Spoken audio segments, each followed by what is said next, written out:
So hi, இப்போ நான் வந்து உங்கள் Srisha from black squad. So இன்றைக்கி வந்து 7வது நாள் சித்திர திருவிழாவில் இருக்கோம். இவ்வளோ வருஷம் வந்து நான் வந்திருக்கேன், ஆனால் வந்து இந்த வருஷம் எனக்கு ரொம்ப ஸ்பெஷலாக இருக்குது. ஏன்னா நான் பிளாக் ஸ்குவாட்லேருந்து வந்திருக்கனால.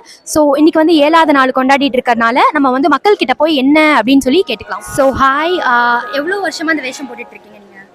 இதுதான் ஃபர்ஸ்ட் டைம். இதுதான் ஃபர்ஸ்ட் டைம். ஸோ நீங்கள் வந்து நான் எவ்வளோ வருஷமாக சித்திர திருவிழா பார்த்துருப்பீங்க. அண்ட் அந்த சித்திர திருவிழாக்கும் இந்த சித்திர திருவிழாக்கும் என்ன டிஃப்ரென்ஸ் இருக்குது? டிஃப்ரென்ஸ்னா அப்படிலாம் இல்லை. எப்படி சித்திர திருவிழானா எப்பயுமே பெஸ்ட்டாக தான் இருக்கும். உன்னோட ஒரு 1 இயரோட 1 இயர் பெஸ்ட்டு அது மாதிரி கிடையவே கிடையாது. எல்லா வருஷமுமே எங்களுக்கு பெஸ்ட்டு தான். எல்லா வருஷமுமே சேமாக இருக்கும். ஸோ அந்த கூட்டத்தை கண்ட்ரோல் பண்ணுறது இருக்குல்ல, அது என்னென்னலாம் பண்ணால் அது கண்ட்ரோலில் இருக்கும்னு நினைக்கிறீங்க? அதுக்கு சான்ஸே இல்லை. கண்ட்ரோலே பண்ணவும் எத்தனை வருஷம் எத்தனை ஜென்மம் எடுத்தாலும் அம்மனை பார்க்குறதுக்கு கூட்டுறதை கண்ட்ரோலே பண்ண முடியாது. ஸோ நீங்கள் எவ்வளோ ஹாப்பியாக ஃபீல் பண்ணுறீங்க அம்மன் வேஷம் போட்டுருக்கு? அப்படியா, இது ஒரு 10th எனக்கு இந்த இது மாதிரி அம்மன் மாதிரி வேடம் போடணும் அப்படின்ற ஆசை இருந்துச்சு. அது இப்போ தான் 24 இயர்ஸ்லாம் எனக்கு கம்ப்ளீட் ஆகிருக்கு.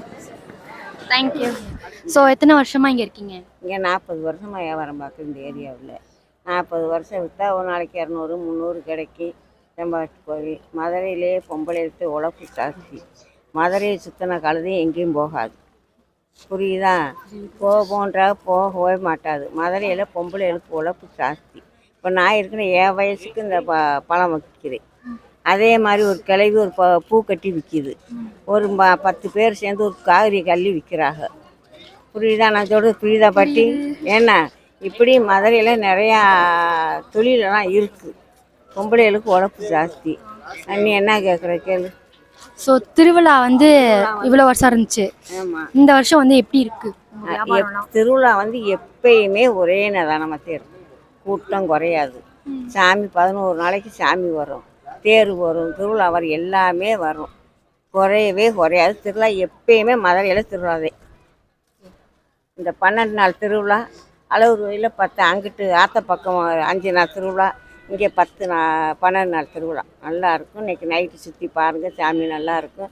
நல்லா மீனாட்சி நல்லா சுகமாக கொடுக்கும், நல்லா சுகத்தை கொடுக்கும். திருவிழாக்கெல்லாம் போகிறீங்களா? நான் போவேன், இங்கேயும் பார்ப்போம். இங்கே தான் மீனாட்சி நாங்கள் தினம் பார்த்துக்கிட்டு இருக்கோமே, அப்புறம் எங்கே வச்சுட்றேன்? ஏத்தா தினம் சாமி வந்து பார்த்துக்கிட்டு இருக்கேன். This afternoon. This afternoon. Yes. So do you like Madurai? Oh, it's fantastic. It's got a great atmosphere. So we have festival today. Yes. So for the 15 days, it's long 15 days. Do you like that? Oh, we love coming to festivals. Lots of excitement and happy people. Okay, what's your name and where are you from? I'm Rebecca and I'm from Australia. Australia. And you? My name is Katrina, also from Australia. And what's your expectation on this festival? Lots of fun, lots of nice food, lots of happy excitement. That's great. Yeah. And you can tell us. My name is Rosie and I'm loving it so far, and there's lots of colour, lots of motorbikes, lots of noise, and again lots of happy people. So what do you want to tell Tamil people? Oh, we feel very welcome here in Tamil Nadu. We're having a great holiday. Thank you for being so welcoming. Thank you so much. Thank you so much. Thank you. Thank you.